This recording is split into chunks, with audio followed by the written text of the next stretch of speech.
both as a matter of law and as a matter of science, the notion that diversity is a form of discrimination is ridiculous. And the diversity principle, that when you bring together people with different backgrounds and experiences, they do better work, is absolutely rock solid. Keep watching to learn more. You can now download all 9 copies of the New Thinking Aloud magazine for free, or order beautiful printed copies. Go to newthinkingaloud.org. New Thinking Aloud is presented by the California Institute for Human Science, a fully accredited university offering distant learning graduate degrees that focus on mind, body, and spirit. The topics that we cover here. We are particularly excited to announce new degrees emphasizing parapsychology and the paranormal. Visit their website at cihs.edu. Book 4 in the New Thinking Aloud dialogue series is Charles T. Tart, 70 Years of Exploring Consciousness and Parapsychology, now available on Amazon.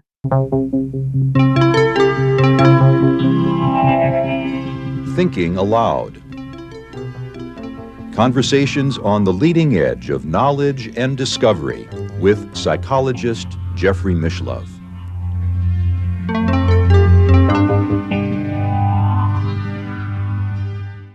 Hello and welcome. I'm Jeffrey Mishlove. Today we will be exploring the topic of science and the war against diversity. My guest is Professor David B. Oppenheimer, clinical professor of law at the University of California, Berkeley. He is the director of the Berkeley Center on Comparative Equality and Anti-Discrimination Law. He is the author of many books and papers, including The Ubiquity of Positive Measures for Addressing Systemic Discrimination and Inequality, a Comparative Global Perspective. He is co-author of the book, Whitewashing Race, the Myth of a Colorblind Society, and his newest book, about which we'll be discussing today, is The Diversity Principle, the Story of a Transformative Idea. Professor Oppenheimer is in California, and now I will switch over to the interview video. Welcome, David. It is a pleasure to be with you. Thank you so much for having me, Jeffrey. Diversity is a fascinating topic. I've had people approach me about it from both sides of what has now become a very heated political issue. I found it interesting in going over your book, The Diversity Principle, that you describe yourself as something of a skeptic about the utility of diversity, at least at one point in your career. You express sympathy for the views of Justice Clarence Thomas, who said he doesn't even know what diversity means. It's true that I was, for a period of time, a diversity skeptic, and I appreciated how Justice Thomas said that, to his mind, diversity was just an excuse for an aesthetic preference on the part of white liberals to have more colored faces in the room. But I've done a deep dive, and I think Justice Thomas is wrong. And what's interesting is that although for over 200 years now, diversity has been an important part of the foundation of the modern research university, that in the last 30 years, we've been able to take this idea and examine it scientifically, examine it in the lab, if you will. And it turns out that the science of diversity is very compelling. When you put together people from different backgrounds and experiences and have them engage with each other, and by that I would include that the scientists have included people of different ages and religions and people of different races and ethnicities and genders and disabilities and all kinds of differences, that they do better work. They learn more, they teach more in a science lab, they make more significant discoveries in business, they make more money. And it's a powerful force for improving our lives and I hope our democratic discourse. Let me just lay it out at the beginning, because as I mentioned to you, I have a doctoral degree in parapsychology from the University of California. I got it in 1980. Since then, to my knowledge, certainly in the United States, nobody has yet received a doctoral diploma that says parapsychology other than mine, which was some 46 years ago. So it seems to me that one way the educational institutions of our country could become more diverse would be by ending their ban against considering parapsychological and paranormal topics. But I don't want to dwell on it any further than that. I just wanted to lay it out. Fair enough. But you started out and you said you've been talking with people on both sides of the issue. And I think what we should recognize is that it's not both sides, it's so many sides. And that's the beauty of the value of diversity. That's the diversity principle.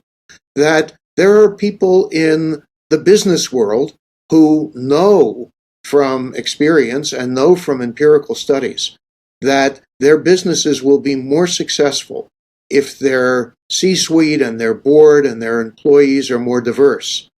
But they may also be skeptical about the value of diversity in education, or they may be politically inclined to be uncomfortable with the idea that diversity improves our lives outside of that area of their own experience. Let's talk about the war against diversity, because it does seem as if the Supreme Court and the Republican Party have made it a plank. In fact, I think even established in law that DEI, diversity, equality, and inclusion programs are now virtually verboten. Not by the Supreme Court, but yes, very much in terms of the Republican Party and the Trump administration.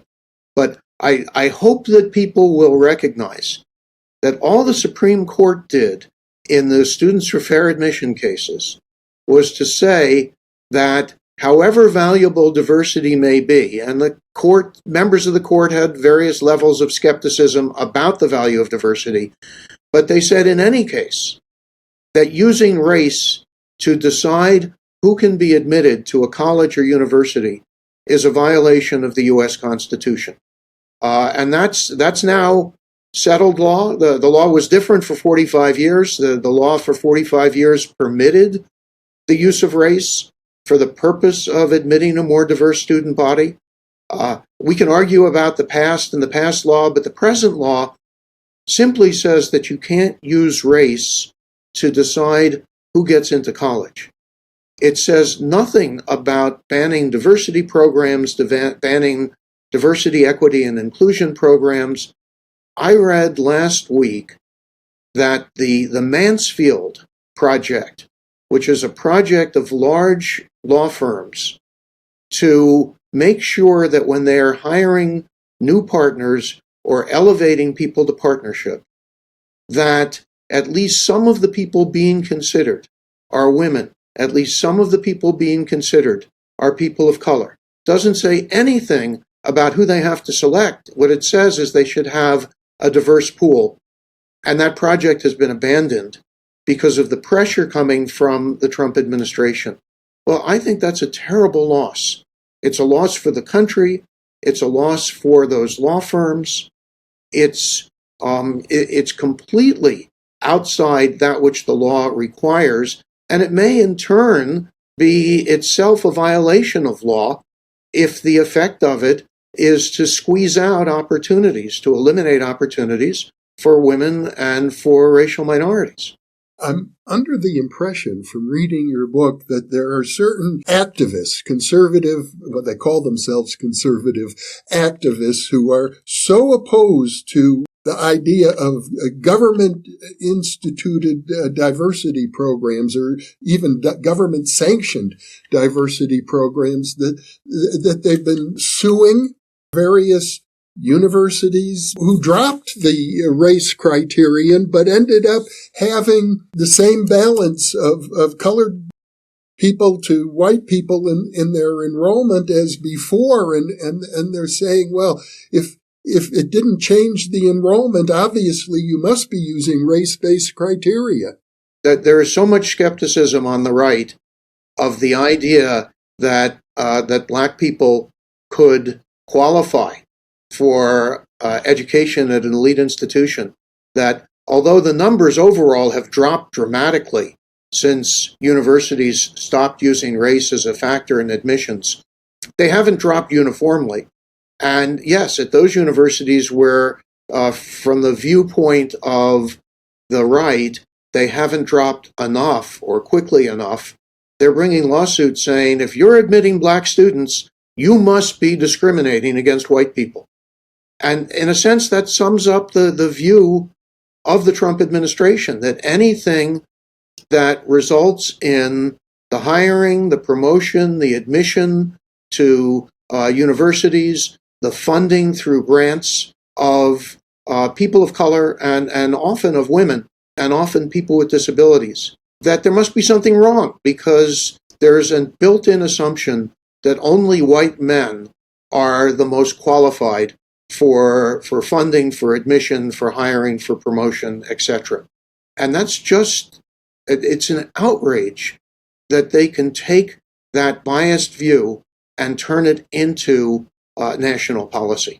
As I understand it from your book, that the proportion of white men who hold positions of power in business and in academia considerably exceeds the proportion of white men in the population in general. You know, I hate to use the term overrepresented because it suggests that there should be some kind of a quota, but there are an awful lot of us proportionally in positions of power and influence and wealth.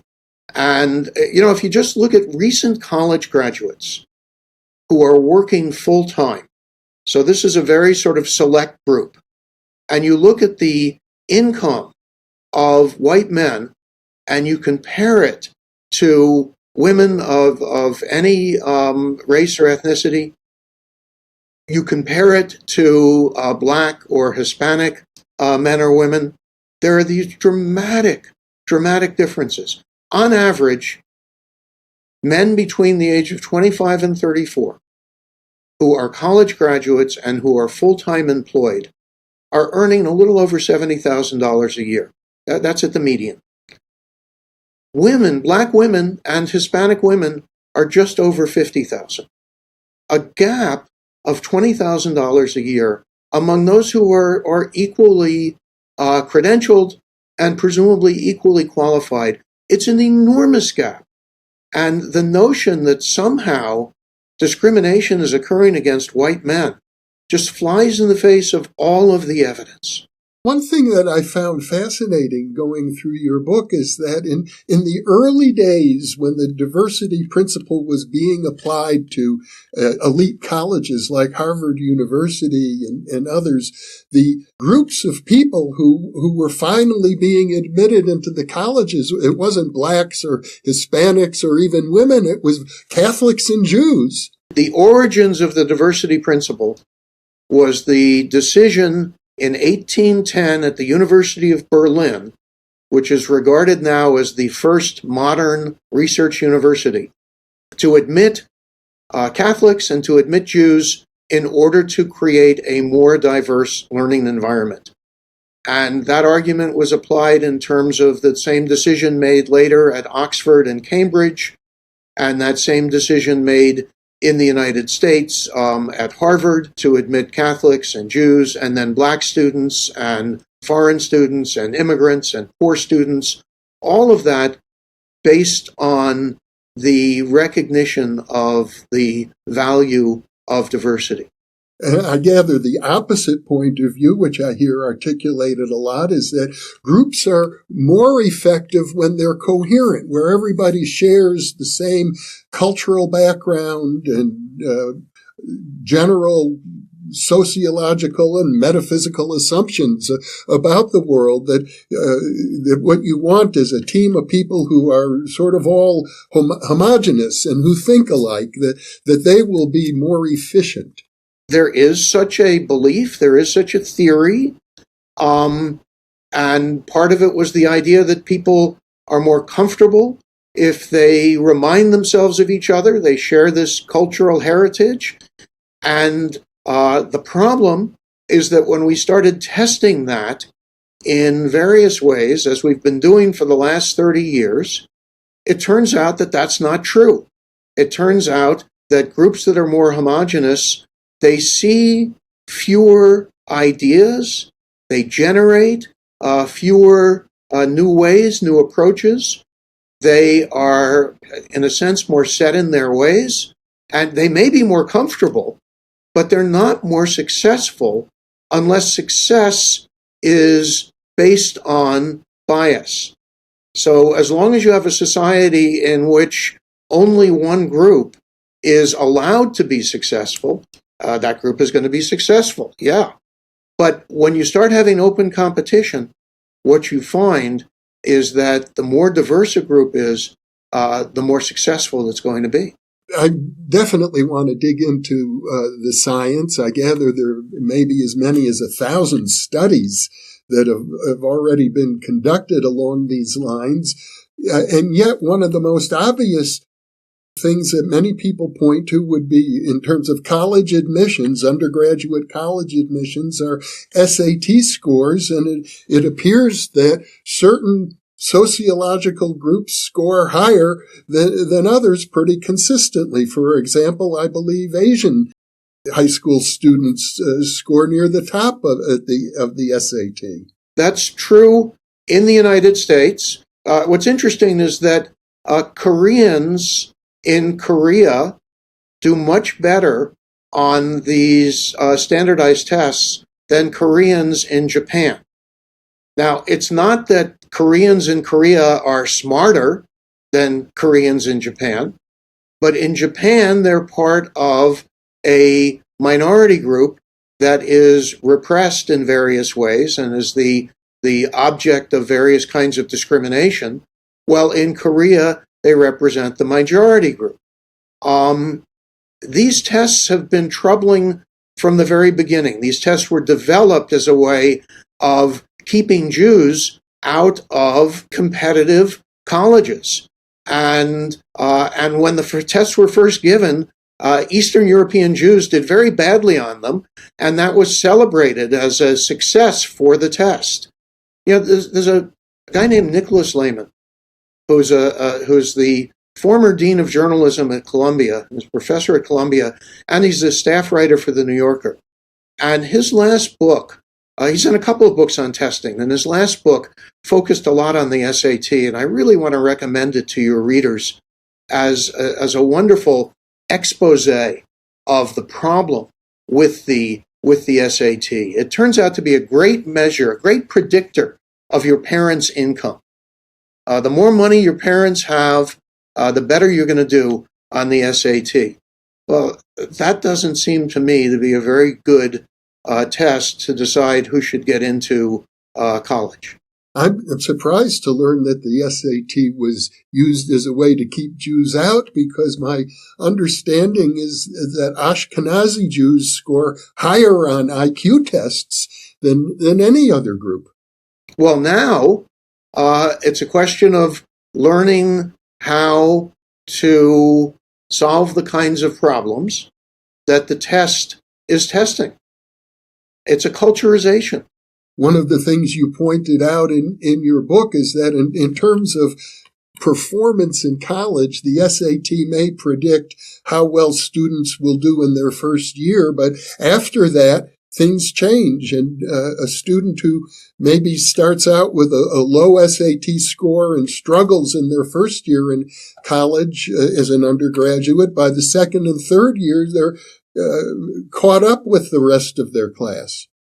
That's right. The tests that are done to determine the validity of the SAT focus on how does this student do when they first get to college, instead of the question of how has this student done after 4 years or 5 years of college. 4 years at private institutions, I have to say, at places like Berkeley, where I teach, where most of our students have to work part-time, sometimes full-time, to get through school.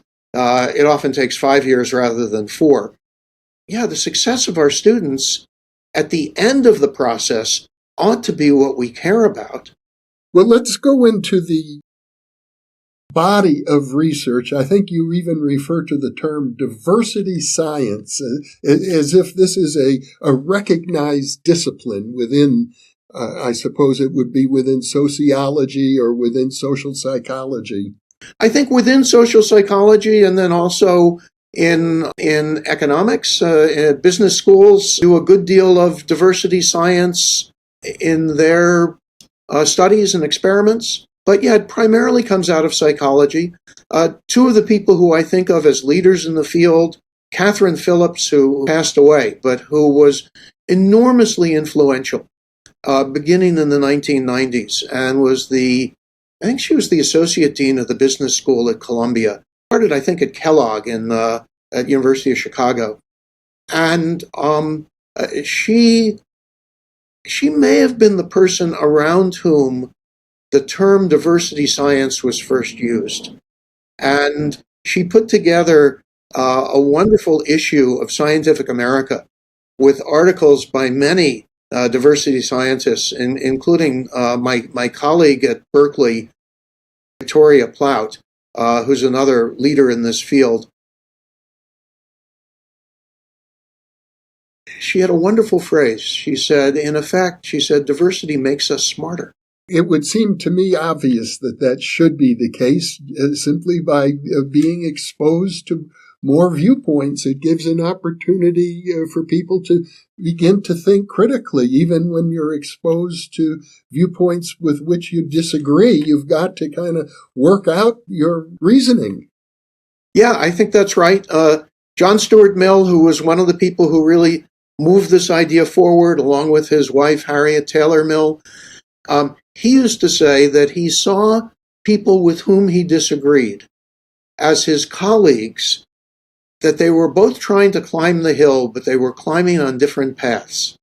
That's a wonderful idea, that we do learn from people who see things differently. We learn from people with whom we disagree.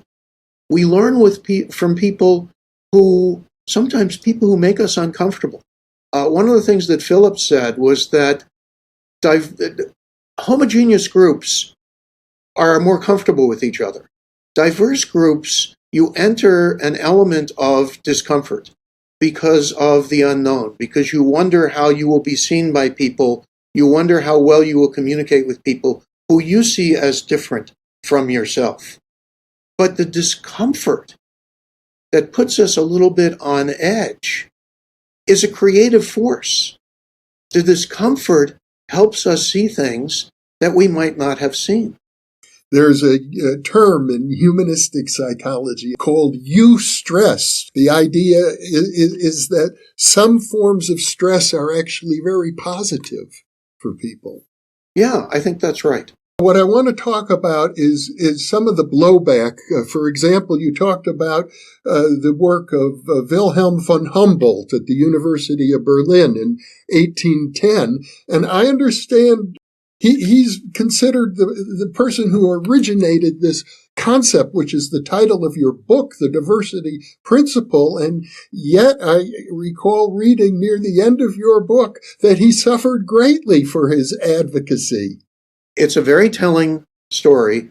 Wilhelm von Humboldt, one of the great minds of the German Enlightenment and the German Romantic era, the founder of the system of universal public education in Germany, an ambassador to the Vatican, and then to Vienna, and then London, the husband of a woman described by Goethe as the most remarkable woman of her age.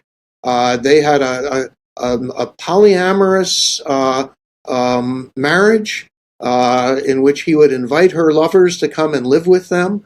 Quite a remarkable character.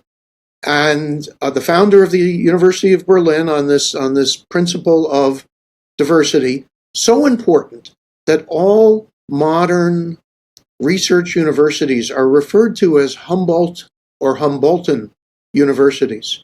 And then near the end of this storied career, he was the inventor of modern linguistics. Noam Chomsky, who was a professor of linguistics and a public intellectual, says that everything we know started with Humboldt.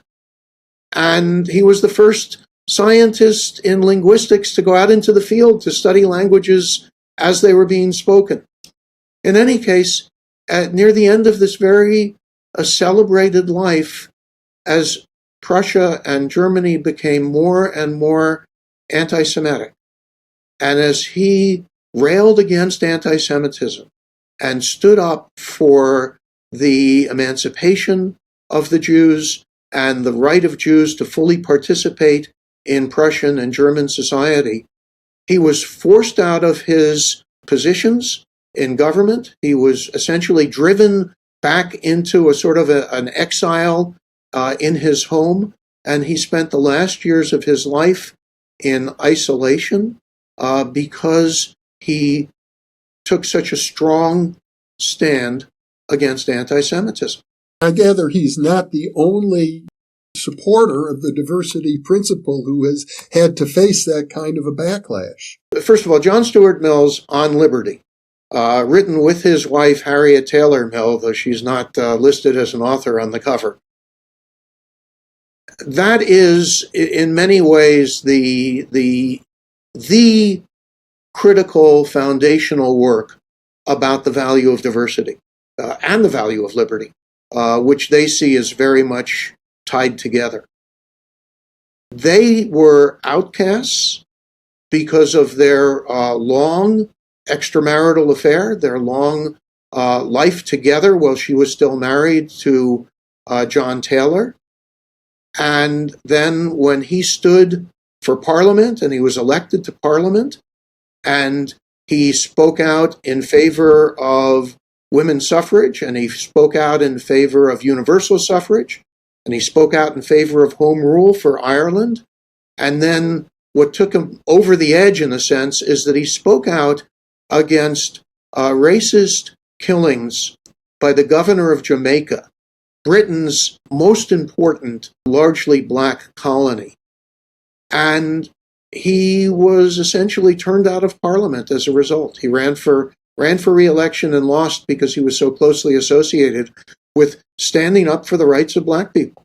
And today we're in a situation, I gather, where colleges and universities are receiving letters from government officials saying that even if they choose categories for admission that are not race-based, for example, based on family income, they will still be sued. Yeah, what we're seeing is a view that anything that a college or university does, and anything that an employer does, that has the effect of creating opportunities for people of color, in particular for Black Americans and Hispanic Americans, must be discrimination against white people. And therefore, if a college says, we think part of our mission is to educate poor people and to help be a bridge into the middle class for the poor, the response now is, you're just doing that because you want to have some Black and Hispanic students at your college, and that's illegal. And they are being sued. Correct me if I'm wrong, that their attitude goes a step further, that what's really going on with these diversity programs is an effort to assuage white guilt and nothing more. I think it's sometimes put in terms of white guilt, in terms of the opposition to diversity. But I think what's happening is far more sinister. I think what's happening is a view that if we don't take steps to block the success of Black Americans and Hispanic Americans, and to some extent, if we don't take steps to block the success of American women, that white men will no longer run the country, that white men will no longer be the privileged group. And coming from white men, that is offered as both morally wrong because of some belief that white men are morally superior, and categorically wrong because it means that they and their sons will have fewer opportunities. It's, of course it's true that unless we keep growing the pie, if we share it more equally, it means those who had a lot of it will have less. But the irony is that the story of the United States since the Civil Rights Movement has been one of extraordinary growth and success, so that we're not taking things away from white people. We are building a more successful and a wealthier society so that there's more for everyone. And the reason that's not recognized, I think, is that income inequality has grown so dramatically. The top 1% have, through tax policy, been able to grow their share so dramatically that there's less for everyone else. But with any kind of reasonable tax system, having more opportunities for Black Americans and Hispanic Americans and more opportunities for American women won't mean fewer opportunities for white men, because the explosion of wealth across the entire society will more than make up for it. So it's so narrow-minded and self-defeating, not to mention hateful. I know America has been on a growth curve for 250 years, but it's also the case, I believe, that these days young people in particular are not confident at all that they are going to enjoy a more prosperous life than their parents did. I think that's true, and I think that what it speaks to is that we are moving so much of the wealth that we create into the hands of such a small group. If we had the same kind of tax distribution and we had the same kind of wealth distribution that we had in the 1950s in terms of income, but it was shared equally across our society, then our kids would be wealthier than we are. We're creating more wealth. It's all going to that top 1%. This is why the president points to the stock market and says, it's never been higher. And he's right. It's never been higher. The wealth that America has created continues to grow. But where is all that wealth going? And so you have what essentially a social movement directed at women and directed at Black Americans and Hispanic Americans, which is pointless if the goal is to see greater wealth in the middle class, because that's not where the problem is. Up until recent years, there were decades of affirmative action programs and DEI programs all across the academic world and all across the business world, and that in recent years, including years during which Joe Biden was the president, the Democrats were in charge, that began to change. Well, I think that we saw the beginnings of a concerted war on diversity during the Biden administration, not by the Biden administration, but in certain states. Texas and Florida sort of led the way. And they were paving the way for what President Trump has done in his first year in office. But corporations, big companies, I looked at the websites a couple of years ago of the Fortune, I can't remember if I looked at the Fortune 50 or the Fortune 100. So the 50 or 100 largest companies in America. And they all had a commitment to diversity on their websites. They all had diversity programming. Now, let me say, there's some DEI training programs are truly terrible. And it's understandable why people complain about them. But that doesn't mean that the idea of diversity is terrible. It doesn't mean that the idea of inclusion or equity are terrible. And I think there's a fair analogy to driver's education. There are a lot of driver's ed programs out there that are really awful. And a lot of times when I ask somebody about driver's education, they start to laugh at their experience. But wow, we've got a real problem with unsafe driving, especially by by kids when they're first driving, and they, especially boys. They get behind the wheel and they are a danger to themselves and others. And anything we can do to improve that, we should be doing, and we should be trying to do it as well as possible.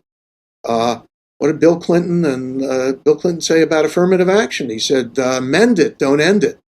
I think the same is true of DEI training programs, that often they may need to be mended, but that's not a reason to end them.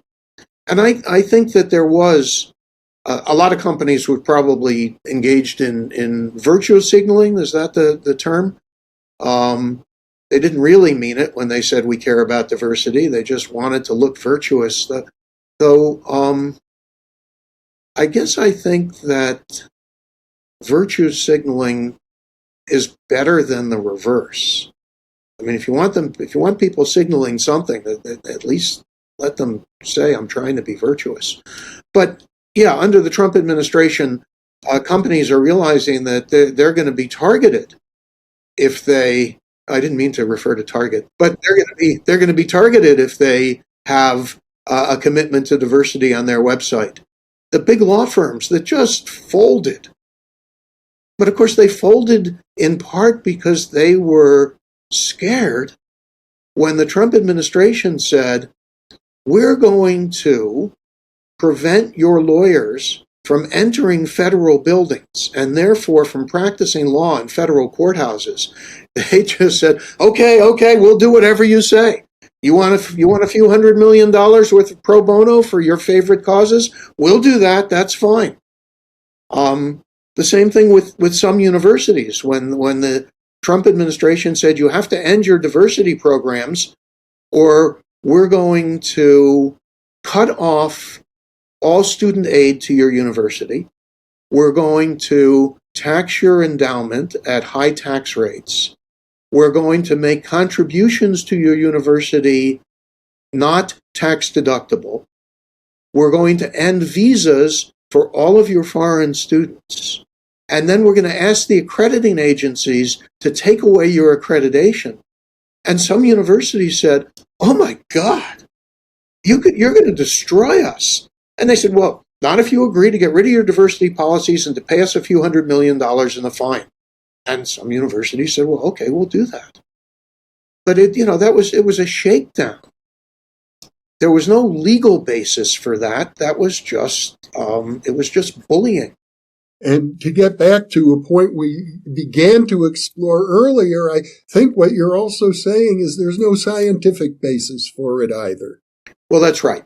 Both as a matter of law and as a matter of science, the notion that diversity is a form of discrimination is ridiculous. And the diversity principle that when you bring together people with different backgrounds and experiences, they do better work, is absolutely rock solid. One of the other points you raised in your book, since we were talking earlier about the SAT test, is that apparently there is, I suppose, some independent researchers developed a variation of the SAT test with slightly different wording on many of the questions. And when Black and Hispanic students took that test, their scores were roughly equivalent to white male students. Here's the great irony on that. What they did is they made it harder. Because a lot of the, quote, easy questions on the SAT are the most culturally biased questions. They're the questions that are easy if you grew up in an affluent or upper middle class family in a white suburb or in a white enclave. But they seem harder and more alien to those test takers who didn't. And so if you eliminate those questions, which they think of as the gimmies, as the easy ones, and you make the test harder, the racial disparities disappear. And yet I presume the corporation that administers the SAT tests didn't go along with these revisions. It's like turning a ship. They move very, very slowly. And being a hopeful person, I hope that over time they will recognize that there are improvements that they can make to the test that will make it more fair. But in the meantime, to rely on that test and ignore all of the other things that should go into deciding who goes to college, I think is a big mistake. But again, the biggest problem is not the SAT. The biggest problem is helping kids from underprivileged families to appreciate that they should be taking the courses they need to go to college, which may be impossible because of the inequality in terms of schools, and then applying to college and seeing themselves as being college eligible, because the pool is so dominated by affluent whites and more recently by Asian Americans as well. As you mentioned earlier, there were those who said, no, a culture of exclusion is likely to be more successful than a culture of inclusion. And so there was a debate to be had. At the turn of the 20th century, from the 19th to the 20th century, there was a debate about whether Harvard or Princeton had the right idea. Harvard was a famously diverse university in those days, while Princeton was a famously not diverse university in those days, and each thought they had the better answer in terms of the education they provided to their students. But yes, in the modern era, we know that diversity has measurable value because we've been able to measure it. Let's talk about some of those specific measurements. Now, we've talked about work teams being more productive. What are some of the other specific findings of the roughly 1,000 or more studies that have now been published? More than 1,000. Let's take one simple study, and that is a group of students asked to solve a murder mystery. And they're supplied with certain clues, and then there are other clues that are available if they ask the right questions, if they investigate it effectively. Done with groups of students who were non-diverse in lots of different ways, and done with groups of students who were more diverse in lots of different ways. So, sometimes it's taking a bunch of fraternity brothers and having them do the problem, and then taking another group of fraternity brothers and adding some independent students who are not members of fraternity.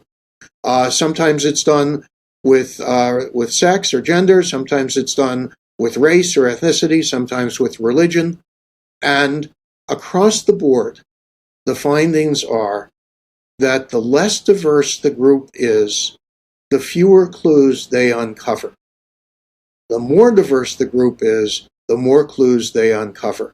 I suppose this also would hold true in a political situation where if you have a lot of what they call yes men in making decisions, you lack that diversity. It seems I recall a study that was one of the problems with the Vietnam War is that there were so many people who all thought the same way, and they all agreed they were carrying on that war the right way. It didn't turn out as successfully as they had expected. Yeah, was that Halbertson, the best and the brightest? That's a wonderful example that, if you surround yourself with people who remind you of yourself and who agree with you or who are afraid to disagree with you.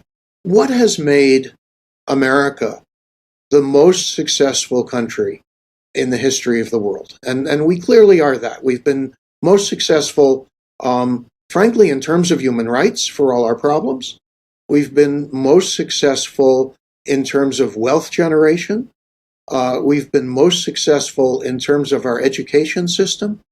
I travel a lot outside the U.S., and everywhere I go, students come up to me and say, how can I get into Berkeley? I really want to study at Berkeley. And colleagues come up to me and say, I'd really like to do a visit at Berkeley. Because everyone, everywhere, wants to gain the benefits of our education system. The reason that we have, such an immigration crisis is that so many people want to live here because of our great success. What has made us so successful is in substantial measure, one, our diversity, two, our commitment to a democracy in which dissent is okay. Dissent is encouraged. That was the great, the band of rivals, Lincoln's decision to surround himself with people who disagreed with him. And Lincoln, by the way, was a big fan of John Stuart Mill. Lincoln wanted to surround himself with people who disagreed with him because he saw the value of that. And that's a very American trait, although one might argue that we have lost that in terms of seeing the value of surrounding ourselves with people who don't see things the way we do. As I recall from your book, one of the first studies about the diversity principle was conducted by, if I remember correctly, one of the primary authors was the Bach, the former president of Harvard University, who had instituted diversity at Harvard, and they conducted a long-term study regarding the benefits of diverse education.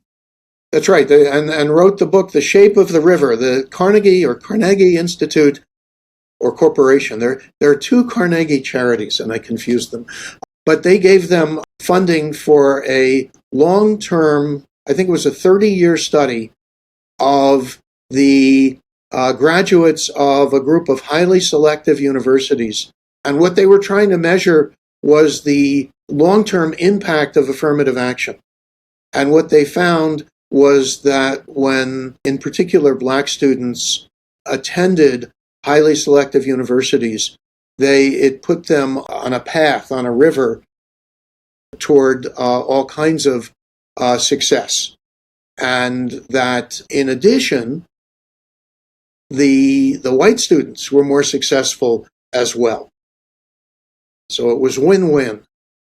Well, that seems to sum up actually the fundamental outcome of believing in and accepting the diversity principle.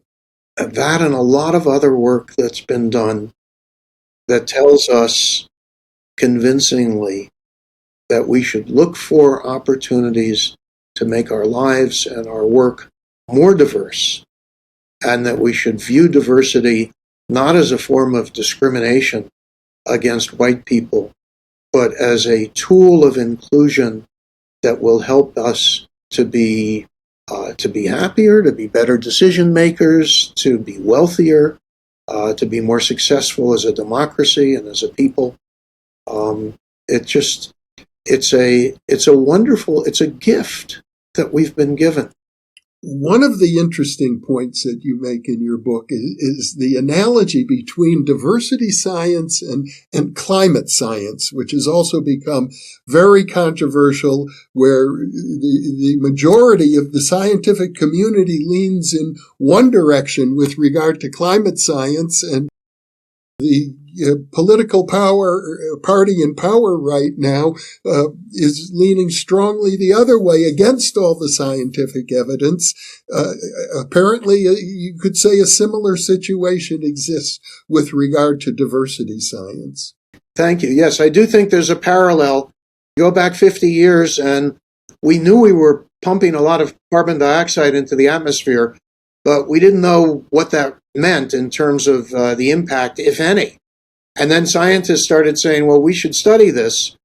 And when the first reports came out that suggested that this wasn't a good idea, that we were creating problems, there was a lot of skepticism, as there should be, when scientists begin exploring a new phenomena.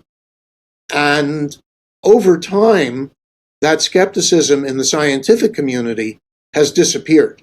The only people who are now denying the findings of climate science are doing so as ideologues, not as scientists who are skeptical. But politically, because it means opposing the coal industry and the oil industry, it's become this political hot potato. And so now we have an administration that is saying we're going to subsidize coal mines, and we're going to do everything we can to prevent solar energy from being used. And it's completely political, and it flies in the face of science, in the same way that the science of diversity has demonstrated the benefits of diversity. But that's being rejected not for reasons of science, but for reasons of politics. Would it be fair to say that within the scientific community that the findings of diversity science are widely accepted? Yes, I think that's true. Well, David Oppenheimer, this has been a real pleasure. It's an eye-opening conversation. On New Thinking Aloud, we tend to deal more with what I would call timeless issues, but this one is very relevant and timely for the present era, so I'm delighted to have you as a guest on New Thinking Aloud. Thank you so much. Thank you, Jeffrey. It's been a great hour talking with you, and I hope I get to meet with you again. I would enjoy that very much. Okay. For those of you watching or listening, thank you for being with us, because you are the reason that we are here.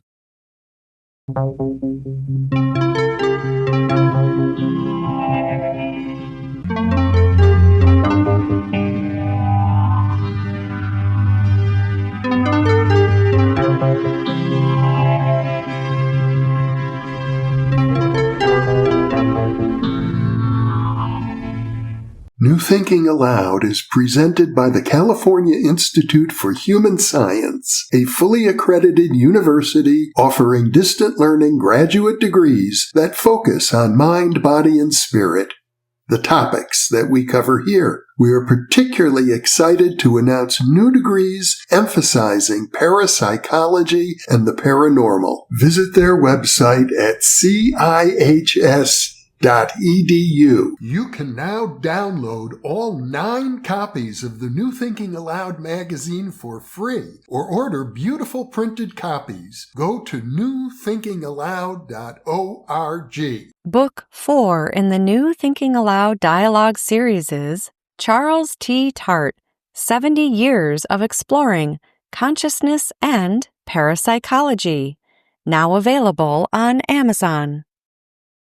For early access to our videos and live stream events, sign up for our free weekly newsletter at newthinkingaloud.org.